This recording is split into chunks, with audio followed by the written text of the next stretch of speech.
Coup blanc à l'horizon. Le Barcelona rêve, le Real Madrid agit. 3 histoires qui vont faire trembler le mercato européen. Likez, abonnez-vous et restez jusqu'au bout. Parce que ce qu'on va vous raconter aujourd'hui mélange les fantasmes du rival, la réalité du marché et la puissance d'un Real Madrid qui redevient le maître du jeu. Ces derniers jours, quelque chose de curieux s'est installé dans les réseaux sociaux et les forums du Barça. Un débat chargé de nostalgie, d'illusions et, soyons honnêtes, d'une certaine jalousie footballistique. Les supporters blaugrana ont commencé à fantasmer sur un scénario aussi symbolique que provocateur.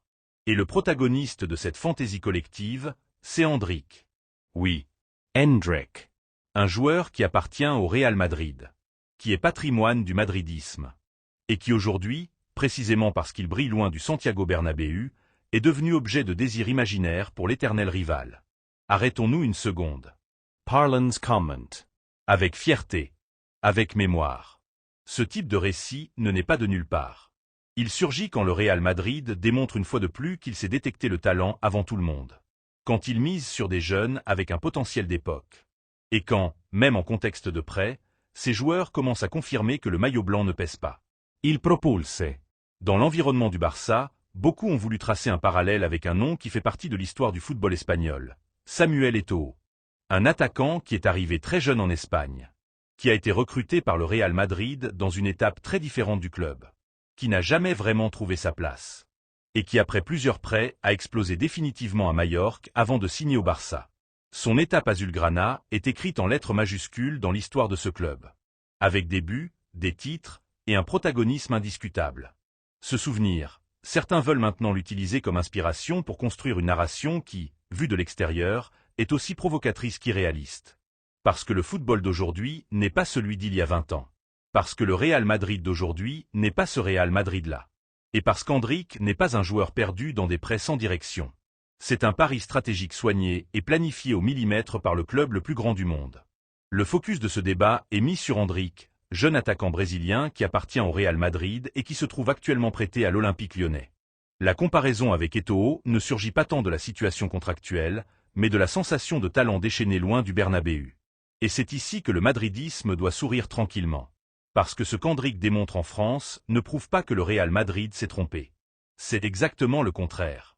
Le prêt à Lyon a été un point de bascule dans son développement. Sans espace immédiat ni continuité assurée dans un effectif rempli de stars, le club a décidé la chose la plus intelligente. L'envoyer dans un environnement compétitif où il pourrait jouer, se tromper, grandir et gagner en personnalité. Et le résultat est sous les yeux de tous. Endrick a trouvé en Ligue 1 le scénario parfait pour montrer son potentiel. Accumuler des minutes de qualité. Et commencer à construire une identité propre dans le football européen. Des buts. Du culot. Du caractère. De la personnalité. Et une capacité innée à apparaître dans les moments importants ont fait que son nom commence à résonner avec force. Chaque match remarquable renforce la sensation que le Real Madrid a entre les mains un talent générationnel. Un attaquant avec de l'instinct, de la faim, et une mentalité qui colle parfaitement à ce que ce maillot exige. Et c'est précisément ça qui a réveillé des murmures de l'autre côté. Chez certains supporters du Barça, l'idée de répéter un cas similaire à celui d'Eto'o est aussi tentante qu'irréelle. La simple possibilité d'imaginer un joueur du rival maximal triompher en blaugrana active l'imagination collective. Et sert plus de provocation que d'analyse sérieuse. Parce que quand on redescend sur terre, le château de cartes s'effondre tout seul. Le Real Madrid n'envisage sous aucun concept un scénario où Endrick renforcerait le Barcelona. Pas aujourd'hui. Pas demain. Pas dans quelques années. Le Brésilien est considéré comme une pièce stratégique du projet à moyen et long terme. Même s'il est prêté aujourd'hui, l'intention du club est claire. Le récupérer, l'intégrer et le transformer en actif clé du premier team. Ce n'est pas une monnaie d'échange. Ce n'est pas un non négociable. Et encore moins un cadeau pour le rival de toujours. Sa valeur de marché, portée par son âge, son rendement et sa projection, a explosé jusqu'à des chiffres complètement inaccessibles pour un Barcelona toujours piégé dans une situation économique délicate. Même s'il existait une volonté du joueur, ce qui n'existe pas du tout aujourd'hui, le mur financier et sportif serait infranchissable. Le Real Madrid n'a pas besoin de vendre, n'a pas besoin de négocier, et n'a pas besoin de justifier quoi que ce soit. En plus, il y a un détail que beaucoup passent sous silence et qu'en tant que madridistes nous devons souligner. Endrick sait parfaitement où il est. Il sait ce que signifie le Real Madrid. Il sait que sa croissance passe par rivaliser au maximum niveau. Et que porter le blanc n'est pas une coïncidence. C'est un privilège. Ce qu'il vit à Lyon fait partie d'un processus logique conçu pour que quand il revienne, il le fasse plus préparé, plus fort et plus prêt. Donc tout ce qui reste de ce débat, c'est un exercice d'imagination. Une fantaisie qui sert à alimenter les débats et générer du bruit sur les réseaux sociaux. Un bruit qui, curieusement, apparaît toujours quand le Real Madrid démontre une fois de plus que sa planification sportive va un pas devant. Pendant que le barcelonisme rêve avec des histoires du passé, le madridisme observe calmement comment son jeune attaquant grandit, mûrit et se revalorise. Le cas de Samuel Eto'o appartient à une autre époque, à un autre football et à un autre contexte institutionnel. Celui d'Endrick est ancré à une réalité beaucoup plus solide, beaucoup plus contrôlée et beaucoup plus ambitieuse. Le Real Madrid d'aujourd'hui ne perd pas les talents. Il les cultive. Il n'improvise pas. Il planifie. Et il n'offre pas de rêve au rival. Il les transforme en frustration. Gardez cette idée. Parce qu'elle est clé pour comprendre tout ce qui vient après dans cette vidéo. La deuxième histoire nous emmène directement au cœur du mercato. À ce terrain où le Real Madrid se déplace avec discrétion, avec patience, et avec la sécurité de celui qui sait parfaitement quand et comment frapper. Restes Comfortables. Jusqu'au bout. Et dites-moi dans les commentaires ce que vous en pensez. Parce que le nom qui apparaît maintenant sur la table peut marquer le futur du milieu de terrain blanc pendant la prochaine décennie. Chelsea a finalement décidé de mettre des chiffres clairs sur l'avenir d'Enzo Fernandez. Après des mois de rumeurs, de messages croisés et de silence stratégique, le club londonien a clarifié sa position face à l'intérêt qui arrive de Madrid. Le Real Madrid est en tête de liste des grands prétendants qui rêvent de sortir de Stamford Bridge le moteur créatif de l'équipe anglaise. Le footballeur que beaucoup considèrent comme l'organisateur total dont le milieu blanc a besoin pour compléter un projet galactique. Le chiffre n'est pas mineur. Chelsea a évalué Enzo Fernandez dans une fourchette qui va de 100 à 120 millions d'euros. Un message direct. Sans détour. Et sans marge d'interprétation. Ils ne s'assieront pas pour négocier une proposition qui n'atteint pas ce seuil. Pour les Anglais, l'Argentin est un actif stratégique. Un joueur sur lequel se construit une partie du projet. Et dont la sortie ne serait envisagée qu'en échange d'une vente record qui permette de continuer à assainir et redéfinir leur structure sportive. Enzo Fernandez traverse en plus l'un des meilleurs moments de sa carrière. On ne parle pas que de sensations. On parle de faits. Il vient de lever des trophées de prestige international d'énormes avec l'ensemble britannique, consolidant son image de footballeur gagnant. Son palmarès récent inclut la Coupe du Monde des clubs 2025 et la Conference League. Des titres qui n'ajoutent pas que des vitrines, mais aussi du caractère et de l'expérience dans des scénarios de pression maximale. Sur le plan strictement sportif, ces chiffres parlent d'eux-mêmes. 11 buts et 4 passes décisives en 36 matchs officiels cette saison. Des registres remarquables pour un milieu de terrain qui ne vit pas uniquement de la surface adverse, mais qui construit, ordonne, presse et dirige. À ses 25 ans, Enzo Fernandez combine jeunesse et maturité rare pour son âge. Quelque chose qu'au Real Madrid on valorise au-dessus de n'importe quelle statistique isolée. Son contrat avec Chelsea court jusqu'à l'été 2032. Ce qui donne au club anglais une position de force absolue. Sur le papier, il n'y a aucune urgence à vendre. Cependant, le football ne se déplace pas qu'avec des contrats. Il se déplace avec des ambitions, avec des défis personnels, et avec l'attraction qu'exercent certains boucliers. Et c'est ici qu'entre le Real Madrid. Depuis Valdebeba, le suivi du footballeur argentin est méticuleux, presque chirurgical. La direction sportive blanche comprend que l'équipe a besoin d'un organisateur de premier niveau. Un footballeur capable de prendre les clés du jeu, de marquer le rythme des matchs, et d'assumer la responsabilité dans les grandes soirées. Enzo Fernandez colle comme un gant à ce profil. Il a de la vision. Il a de la précision dans la passe longue. Il a du caractère compétitif. Et surtout, de la personnalité pour jouer au Santiago Bernabéu. L'intérêt n'est pas unilatéral. Depuis l'entourage du joueur, on observe avec attention chaque mouvement qui arrive de la capitale espagnole. Enzo sait que porter le maillot blanc n'est pas un pas de plus dans la carrière d'un footballeur. C'est un saut de dimension. C'est entrer dans une histoire qui multiplie la visibilité, l'exigence et aussi la gloire.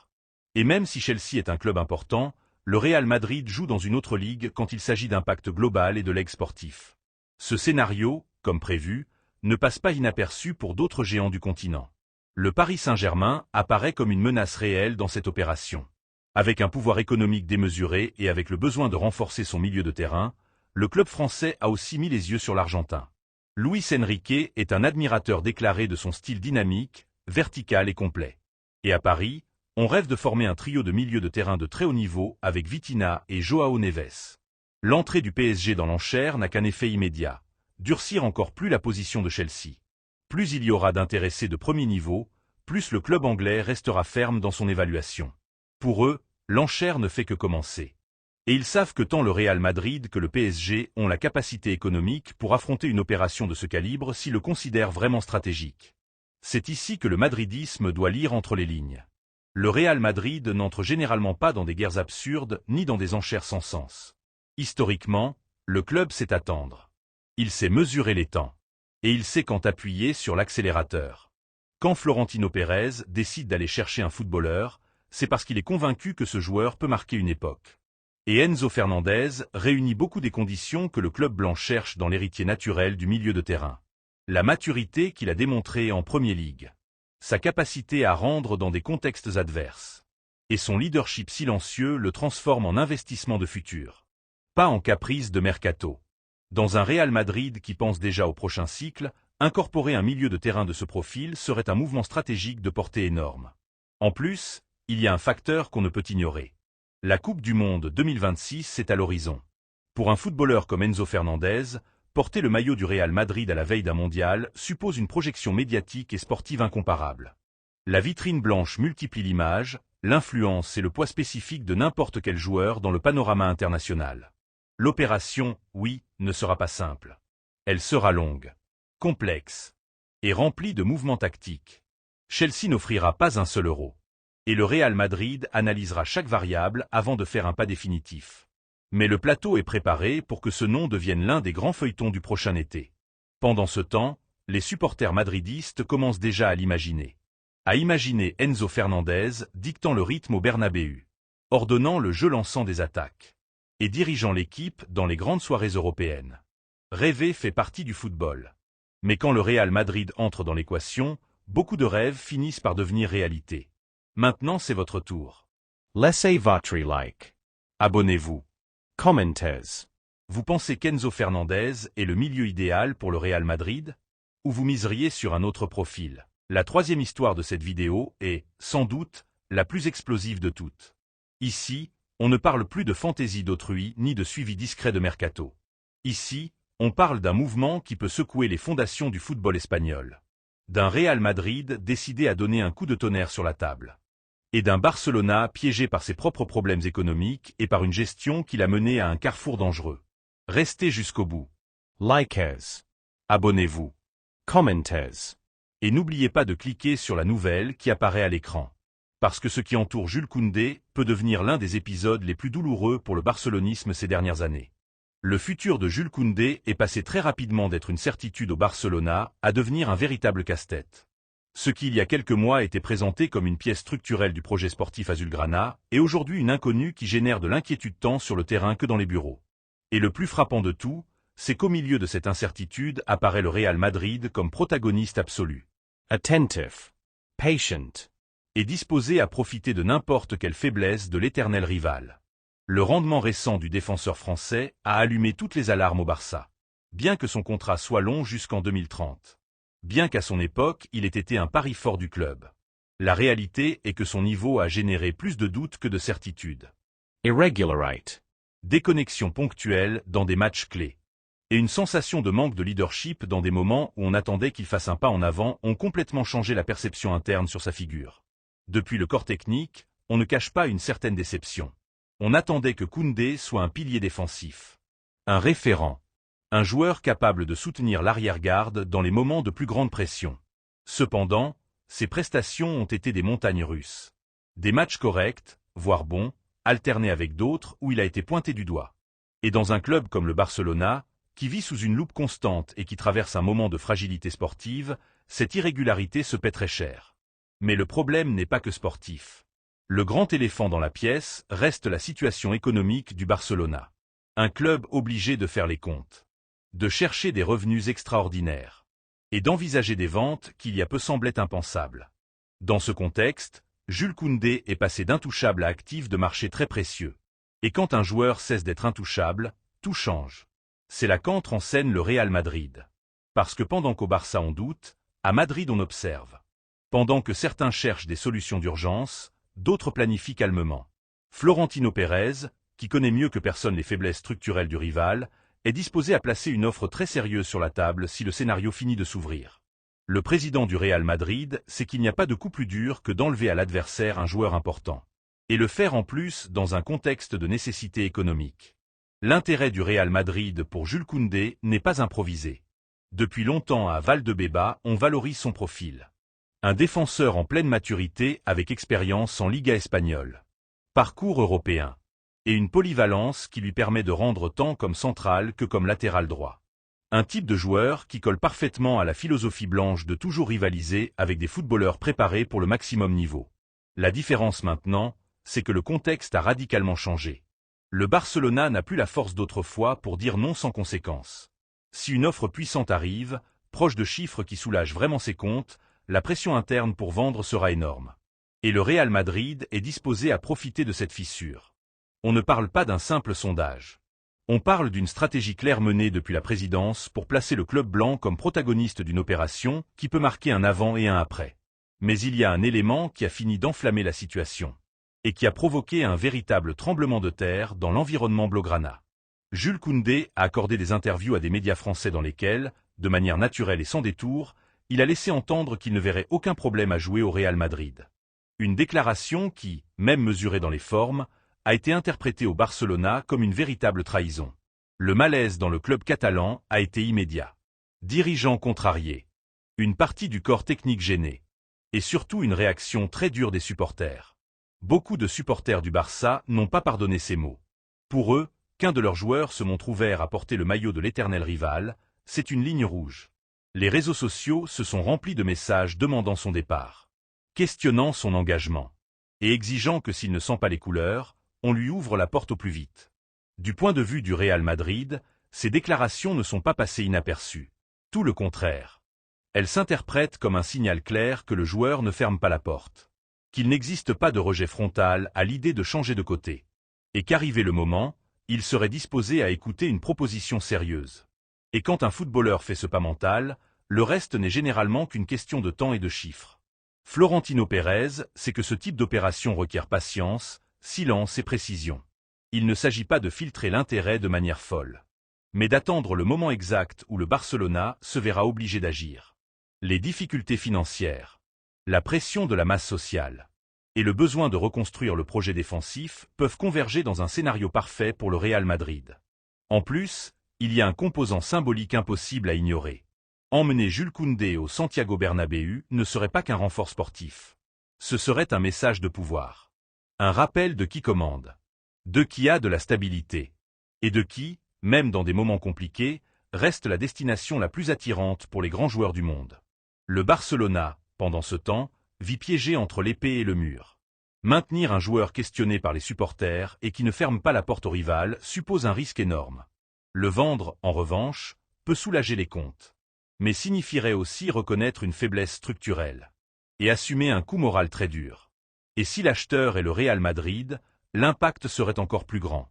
En tant que madridiste, on ne peut éviter de regarder cette situation avec un mélange de calme et d'attente. Calme, parce que le club sait ce qu'il fait. Attente, parce que ce type de mouvement ne se voit pas tous les jours. Le Real Madrid n'a pas besoin de se précipiter. Si Florentino Pérez décide de faire le pas définitif et de mettre une offre importante sur la table, le Barcelona devra prendre une décision historique.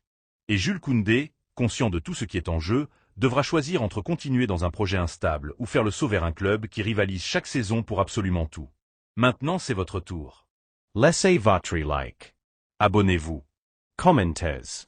Vous aimeriez voir Jules Koundé avec le maillot du Real Madrid? Vous pensez que ce mouvement serait le coup définitif au Barcelona? Et n'oubliez pas de cliquer sur la nouvelle qui apparaît à l'écran. Parce qu'ici on continue de raconter tout ce qui se passe autour du Real Madrid. Sans filtre. Et avec mentalité gagnante.